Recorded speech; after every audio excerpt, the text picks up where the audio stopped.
감옥에 갇혀있는 이 영어의 몸이지만 기도하기를 쉬지 않았습니다. 에베소 교회를 위한 그의 기도는 몇 가지로 나누어 볼 수 있습니다. 첫째는 바울의 첫 번째 기도는 속사람이 강건하기를 기도하였습니다. 진정한 건강은 겉사람인 이 육체, 몸에서 나오는 것이 아니라 속사람인 영에서 나오는 것이기 때문입니다. 두 번째 기도 내용은 믿음으로 그리스도를 마음속에 모시고 사랑 가운데서 뿌리가 박히고 터가 굳어지게 해달라는 내용이었습니다. 오늘 말씀 우리 성도들이 뿌리 박아야 할 사랑의 구체적인 내용이 무엇인가 이것을 밝히고 있습니다. 바울은 이 그리스도의 사랑을 지식에 넘치는 사랑이라고 표현하고 있습니다.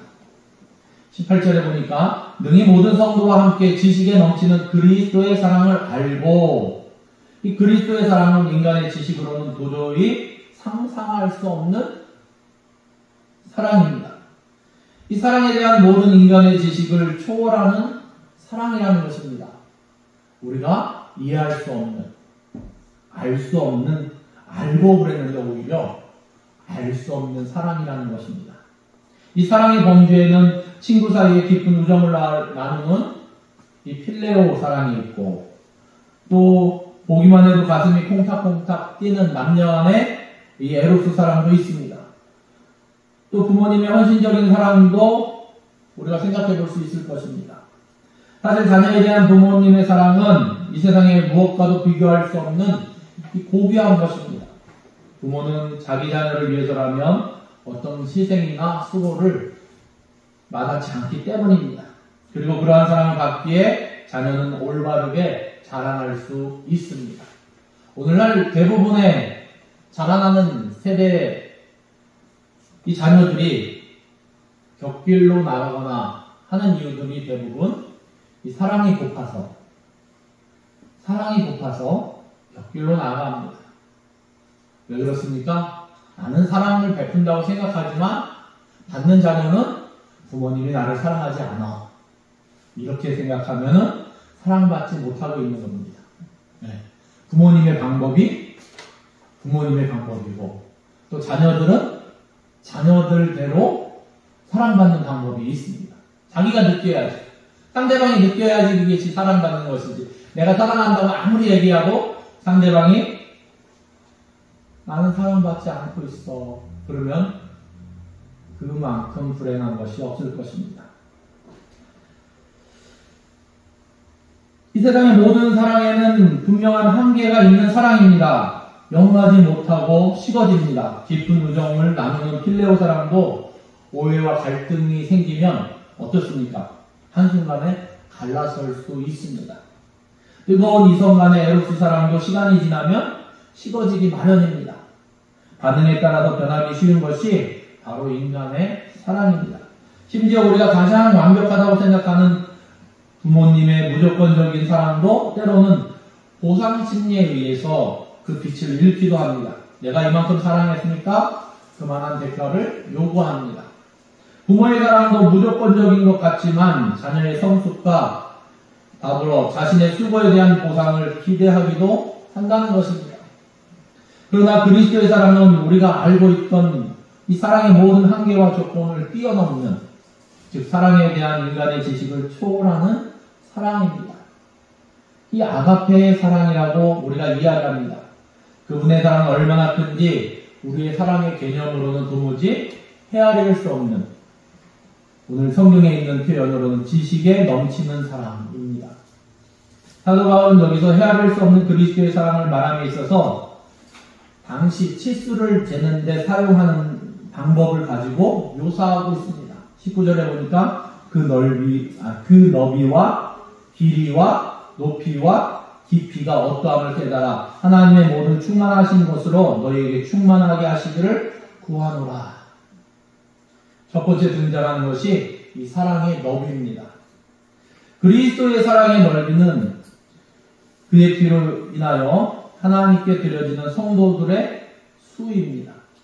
계시록 7장 9절 10절 말씀에 보면 이 일 후에 내가 보니 각 나라와 족속과 백성과 방언에서 아무도 능히 셀 수 없는 큰 무리가 나와 신옷을 입고 손에 종려가지를 들고 보좌 앞과 어린 양 앞에 서서 큰 소리로 외쳐 이르되 구원하심이 보좌에 앉으신 우리 하나님과 어린 양께 있도다 하니 이들은 바로 그리스도의 사랑으로 구원받은 자들입니다. 이것이 그리스도의 사랑의 마치 스펙트럼과 같은 것입니다. 그 넓이가 제한이 없습니다. 노인에게서 어린아이에 이르기까지, 남자에서 여성에게 이르기까지, 그리고 이민족에서 저민족까지, 이 계층에서 저 계층에까지 구분이 없습니다. 로마서 3장 22절에 보니까 곧 예수 그리스도를 믿음으로 말미암아 모든 믿는 자에게 미치는 하나님의 은이 차별이 없느니라 말씀하셨습니다. 그렇습니다. 시대를 지나오며 성도라는 이름을 살아왔던 그 수를 헤아릴 수 없이 많은 성도만큼 그분의 사랑의 넓이도 헤아릴 수 없다는 것입니다. 온 세계 각처에 분포되어 있는 성도들의 수를 이제까지 살았던 모든 이 성도들의 수가 그분의 사랑의 넓이이며 우리는 어느 날 영광 가운데 이 장면을 완전히 보게 될 것입니다. 모든 사람을 포옹하는 그리스도의 전 세계적인 사랑을 의미하는 것입니다. 그 넓이, 인간의 표현으로 넓이라고 사용하면서 우리에게 이해할 수 있을 표현으로 사용되고 있습니다. 두 번째로 사용되는 것은 사랑의 길이입니다. 이 길이라는 말은 그리스도의 변함없이 영원히 계속되는 사랑의 지속성을 잘 표현해주고 있습니다. 에레미야 31장 3절에 보니까 옛적에 여호와께서 나에게 나타나사 내가 영원한 사랑으로 너를 사랑하기에 인자함으로 너를 이끌었다 하였도다. 그리스도의 사랑은 변함없이 영원토록 계속될 것인데 중도에 포기하거나 저버리는 사랑이 아닙니다. 요즘의 사랑은 극단적인 표현으로 어떻습니까? 냄비 같은 사랑. 저는 더 극단적으로 표현해서 인스턴트 사랑. 우리가 음식을 했을 때는 정식으로 하는 방법이 있잖아요. 그렇죠? 정식으로 해야지 요리가 그래도 그 깊은 이 요리의 감미로운 맛을 느낄 수 있는데 요즘은 어떻게 됐는지 중간을 다 생략하고 인스턴트 식품들이 많이 나왔는데 제법 맛있습니다. 그런데 요즘 사랑은 인스턴트 사랑과 같다는 것이죠. 뭐예요? 잠깐 즐기는, 잠깐 이 시장길을 달랠 수 있는 마치 인스턴트 사랑 같다는 것입니다. 그러나 그의 사랑은 어떻습니까?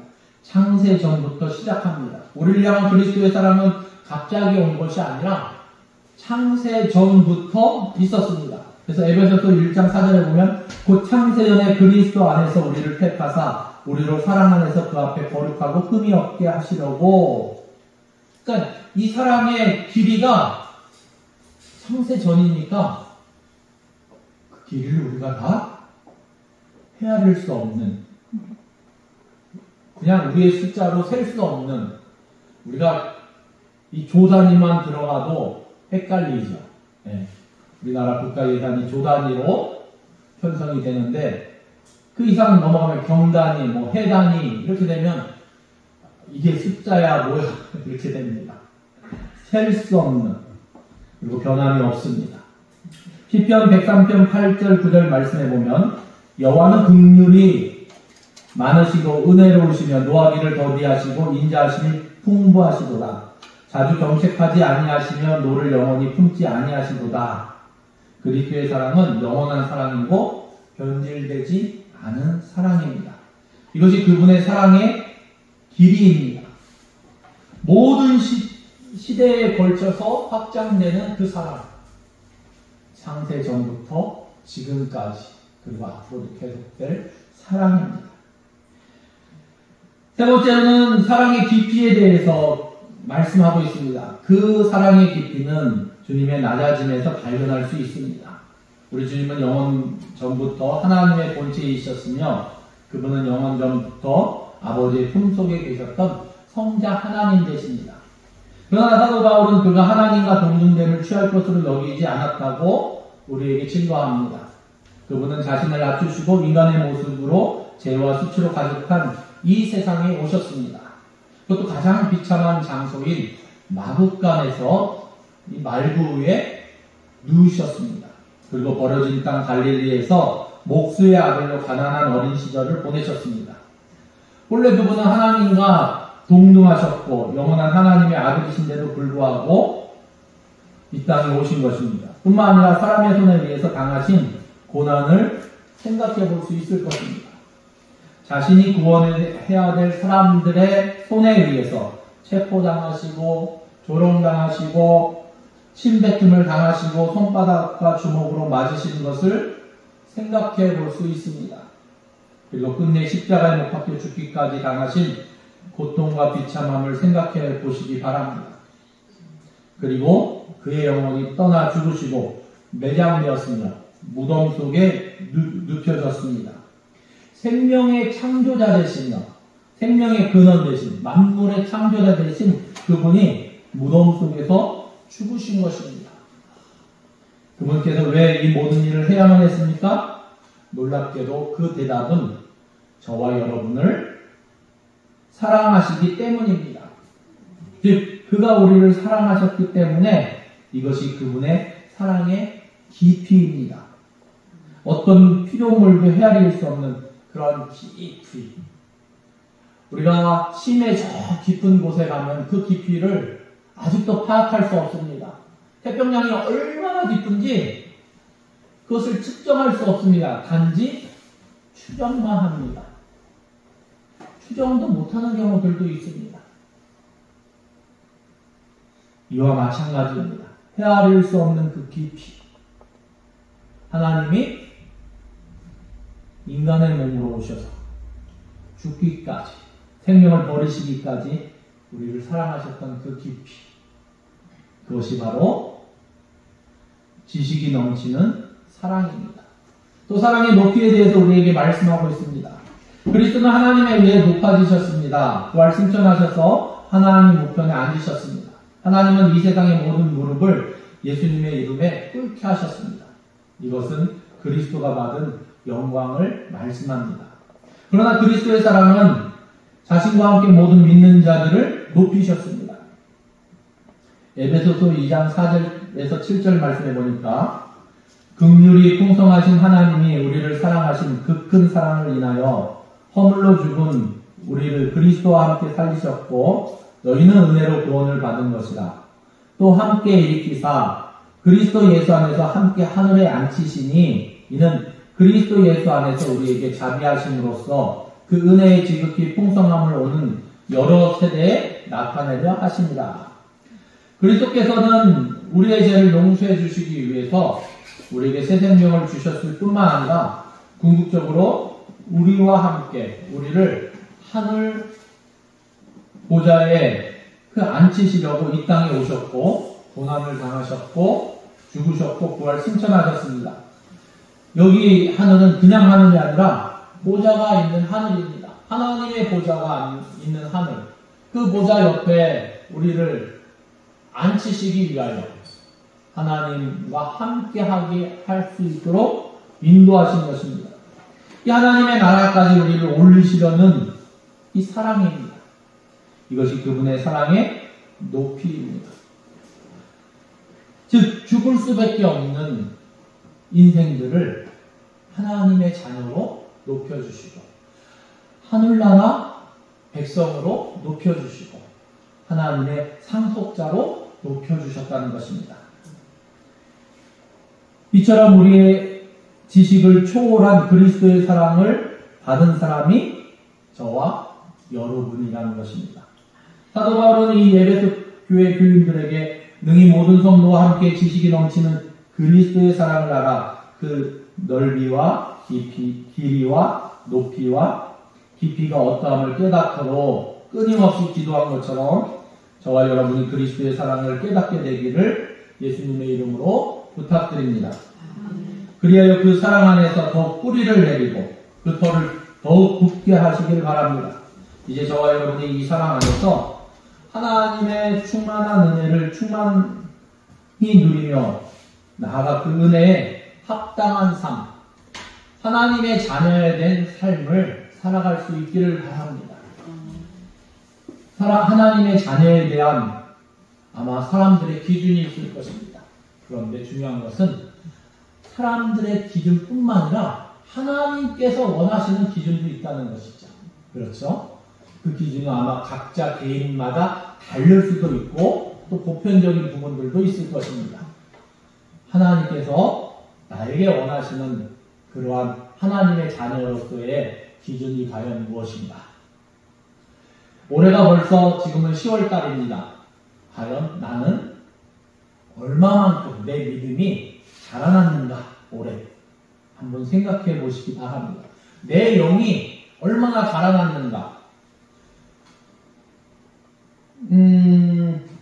사람이 키가 일정한 나이가 먹으면 줄어듭니다.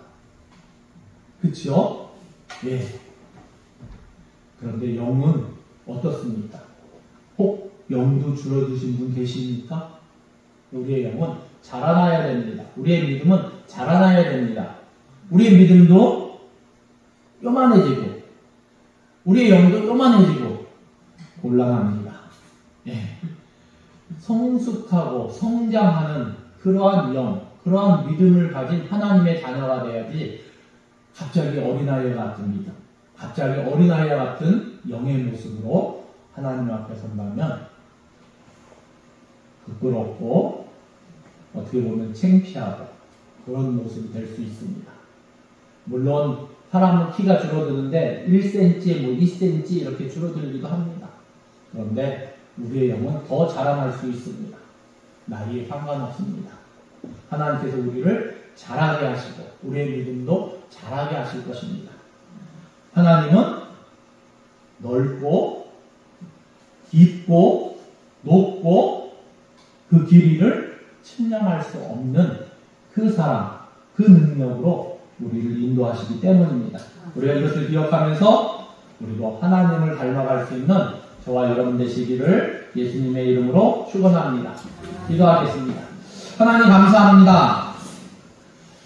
하나님 2024년도가 하나님 벌써 이 10월을 중반을 넘어가고 있습니다. 하나님 진실로 올 한 해 우리가 얼마나 자랐습니까? 우리의 믿음의 영역들이 얼마나 넓혀졌습니까? 우리의 믿음의 안목이 우리의 영적인 눈이 얼마나 밝아졌습니까? 하나님, 우리의 영적인 눈이 어두워지지 않기를 원하며 우리의 믿음의 영역이 좁혀지지 않기를 원하며 우리의 영이 쭈그러들지 않기를 원합니다.